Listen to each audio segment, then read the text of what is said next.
Hari Om. Let's start with the prayer. Om Samasta Jana Kalyani Niratam Karunamayam Namami Chinmayam Devam Sadgurum Brahma Vidvaram Vasudeva Sutam Devam Kamsachanura Mardanam Devaki Paramanandam Krishnam Bande Jagadgurum Tvameva Mata cha Pita Tvameva Tvameva Bandhuscha Sakha Tvameva Tvameva Vidya Dravinam Tvameva Tvameva Sarvam Mama Deva Deva Tvameva Sarvam Gurudeva Deva. After discussing exhaustively the Jiva Swarupam and Ishvara Swarupam, and also understanding the nature of Brahman, which is pure existent consciousness and limitless, Satchidanandam or Satyam Jnanam Anantam Brahma, and the Brahman, the moksha, liberation is only knowing Brahma Atma Aikya Bodhaka Vakyam. These are called Mahavakyas, and only by understanding that I am Brahman, because what I am seeking is happiness. Happiness cannot be by any limitations, because any limitations causes unhappiness or sorrow. Therefore, what I am really seeking is limitlessness or infinite, and I cannot gain infinity, and I cannot become infinity, but I cannot stop looking for happiness. That means I cannot stop looking for becoming infinite. So this struggle goes on life after life until I recognize that I am already infinite, and that's the whole teaching of Vedanta is. So how can I be infinite? When I say how can I be infinite, and this statement is made because I am identifying myself with, starting from the body, physical body, as I am this. So in the very identification that I am this, there is already confusion, because this is an object and I am a subject. So there is a confusion of subject identified with an object.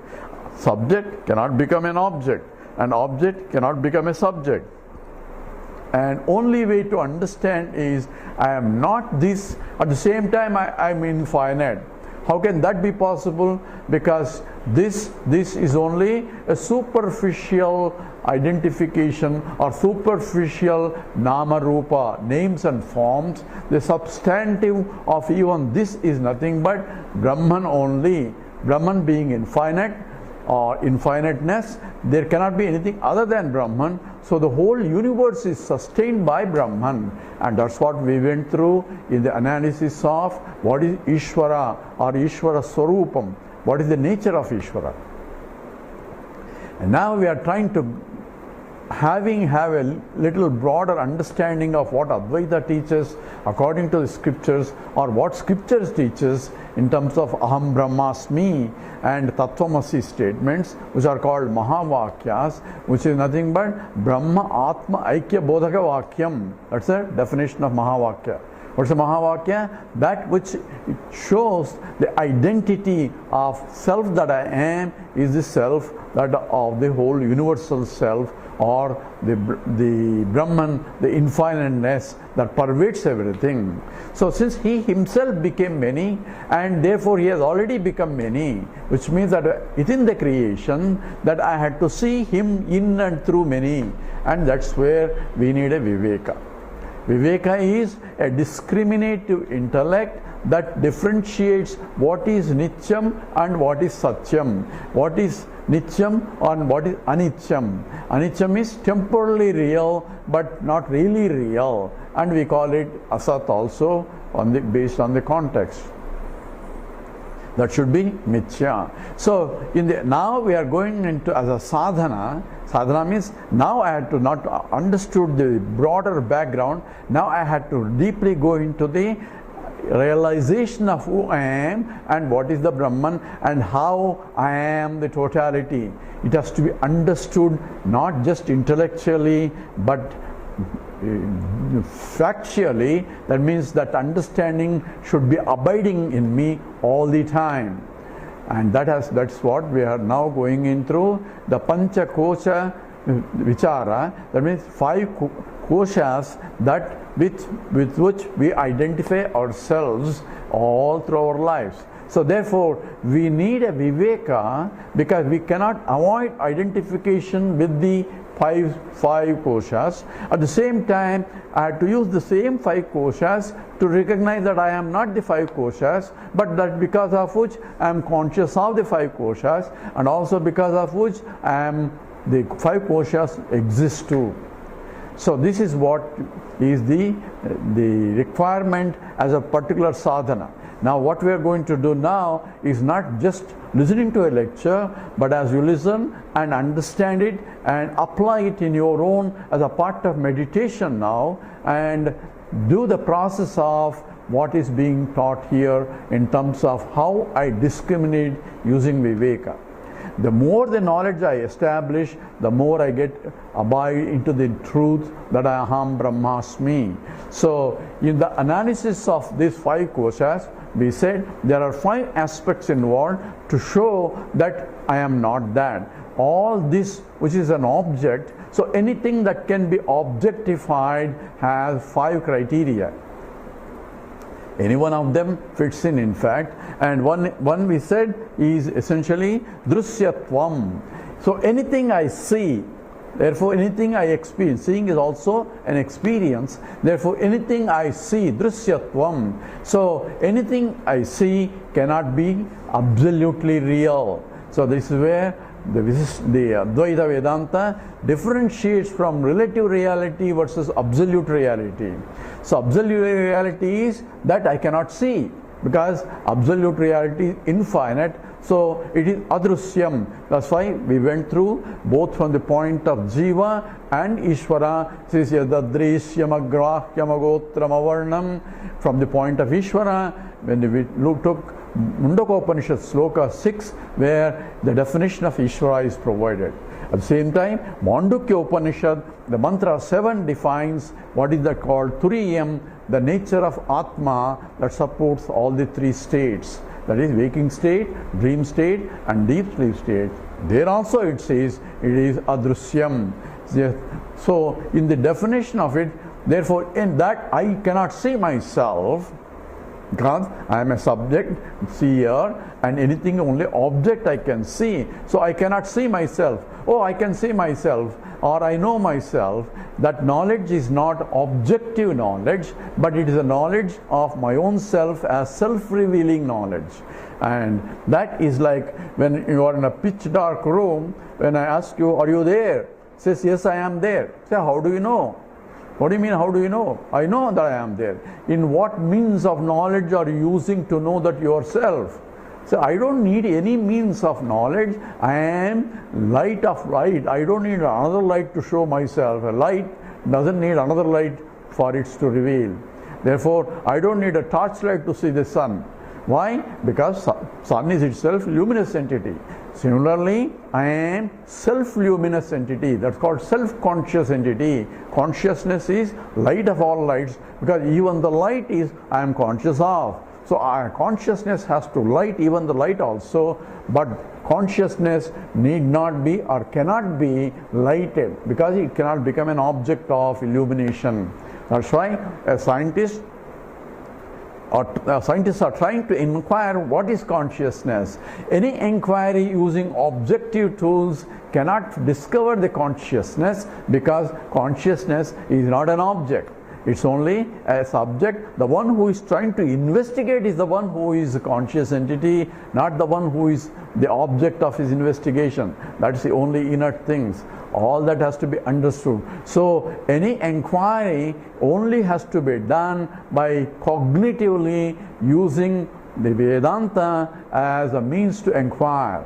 Vedanta is only trying to point out that you already that, and you cannot be seen, because you are a seer. Seer cannot be seen. Therefore, these are the benchmarks to know that whether it's an object or a subject. One is drusyatvam. So in the Pancha Kosha vichara, or vichara means inquiry, of 5 sheets starting from Annamaya Kosha, Pranamaya Kosha, Manomaya Kosha, Vijnanamaya Kosha, Anandamaya Kosha. These are koshas because I am identifying each one. In the process of identification, I am forgetting my own nature. Because I do not know who I am identifying with any of these. That's what is a part of the ajnana and vikshepa. Projecting, I am this, and so on. All that is implied. So when we look into that, using the 5 categories, one is drishyatvam, and second aspect of the object is bhautikatvam. It's made up of either subtle 5 elements or one of the 5 elements, or subtle 5 elements combination, or the gross elements, and thus is called bhautikatvam. And that is essentially an object itself. It can be objectified. And this can be including both the tangible world or also including the concepts, which are also objectifiable entities, thought entities, that also comes under the anatma. So these are anatma categories. That means I am aware of. So anything that can objectify, it cannot be me. So drishyatvam, bhautikatvam, then sagunatvam. So everything has guna or properties. So anything that has a properties is an object, and every object should have properties, and therefore anything that say it has this, oh it's beautiful, it's lighted, anything that you qualify with, so it cannot be that. So it is sagunatvam is for the objects only. Savikaratvam, it undergoes modification continuously. So anything that changes cannot be real. It's only temporarily real for experience, but it's not absolutely real. And so there is an ontological difference in terms of the vyavaharika satyam. It's also satyam, but it's not paramarthikam. It's not absolutely real. And the fifth one is agamapayitvam, that keeps continuously changing or comes and goes. Therefore, it says drishyatvam, bhautikatvam, sagunatvam, savikaratvam, agamapayitvam. That's what is every object. Interestingly, the Navya Nyaya defines what is an object. What is an object? How do you define an object? Object is what? So object has that which has a gunas, which has properties, has an object. But Bhagavan Ramana uses the same argument, says every object must have properties, and he says even Ishvara is also an object of my worship, and therefore he is an object, therefore he should have properties or guna, and therefore he calls it, Ishvara is Ananta Kalyana Guna Ashrayaha. That means he is a locus of infinite auspicious qualities, and Nirgunaha he defines as he does not have dosha guna. That means he doesn't have bad qualities, is only Kalyana Gunam. Auspicious qualities only he has. But from the point of absolute nature, any guna only for finite things or objectifiable things only has guna. So therefore, anything that has a property cannot be. We also mentioned Sat, Chit, Ananda, Satyam, Jnanam, Anantam. They are not properties. They are essentially the intrinsic nature of Brahman. So what is intrinsic nature? One has to be careful. In the mathematics, we call something as an intrinsic nature is its both the necessary and sufficient qualification. That's what makes one is the intrinsic nature. For example, we gave an example of the sugar. Sugar is what? What is a sugar? You think two things looking alike, both say, I don't know which one is sugar and which one is salt. So how do I know? I put it in my mouth and say it is sweet. Therefore it is sugar. If it is salty, then it's not sugar. So it is a necessary that it should be sweet is the quality of sugar. So sweetness is a necessary qualification for sugar to be sugar. If it is salty, even though it may look like a sugar, it's not sugar. Therefore, sweetness becomes a necessary qualification, but it's not sufficient qualification, as we discussed before, that because if I say it is sweet, it has to be sugar.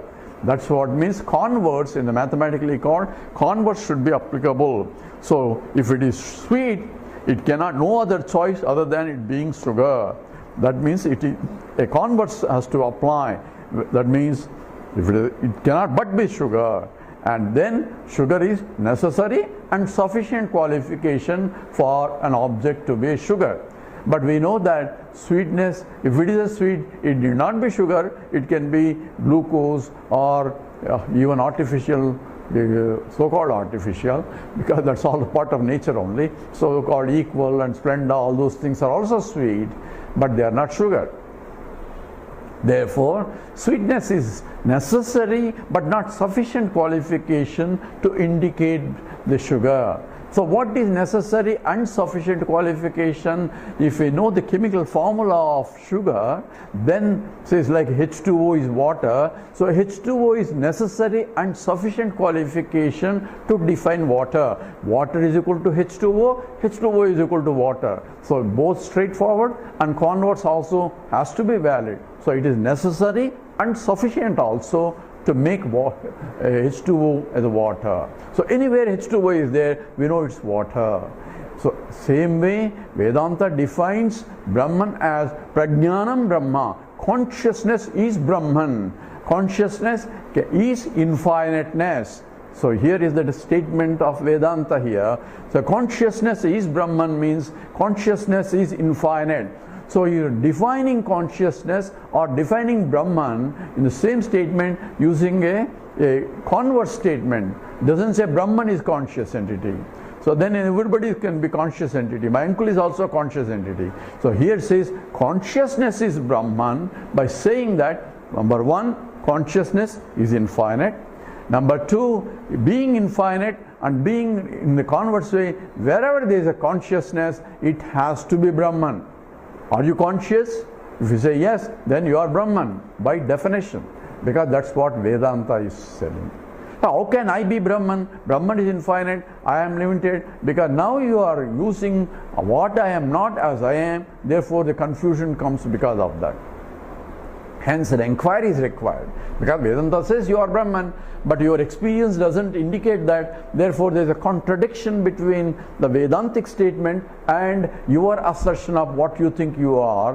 When there is a contradiction and Vedanta becomes a higher pramana, means of knowledge, if I understand that correctly, because it goes into the inquiry or analysis of who is the subject as well as the object, and no other science can enter into that, only because all sciences are objective knowledge and objective uses objective tools. They are not conducive to know the subject I am or consciousness that I am.